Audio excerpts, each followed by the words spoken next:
Hi దివ్య గారు. Hello sir. So ఫైనల్గా course complete చేసుకున్నారు.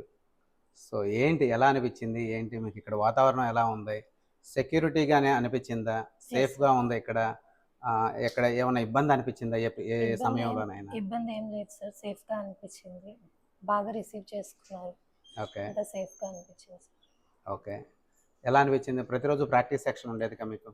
ప్రాక్టీస్ సెక్షన్ వల్ల నాకు చాలా కాన్ఫిడెన్స్ వచ్చింది సార్. ఎవరి మీదైనా చేయగలను అన్న కాన్ఫిడెన్స్ నాకు వచ్చింది. Okay. ఫ్లవర్ మేకింగ్ కానీ, శారీ డ్రైపింగ్ కానీ, ఇవన్నీ నేర్చుకోవడం వల్ల ఓకే నేను చేయగలను, ఒక బ్రైడ్ వస్తే నాకు బాగా చేయగలను ఓకే. అన్న కాన్ఫిడెన్స్ వచ్చింది సార్. ఎవ్రీడే మీరు different skin tone, skin structure ఉన్న వాళ్ళపైన మేకప్ ప్రాక్టీస్ చేసేవాళ్ళు. సో హెయిర్ స్టైల్ కూడా పర్సన్స్ పైన చేశారు, డమ్మీస్ పైన చేశారు, ప్రతి ప్యాటర్న్ నాకు చేశారు. అసలు హెయిర్ స్టైల్ ఫస్ట్ వచ్చేది కాదు సార్. ఇక్కడికి వచ్చాక లాంగ్ హెయిర్ మీద కూడా నేను చాలా బాగా చేయగలుగుతున్నాను. ఫస్ట్ నాకు షార్ట్, ఎవరైనా లాంగ్ హెయిర్ వస్తే అమ్మో లాంగ్ హెయిర్ ఎలా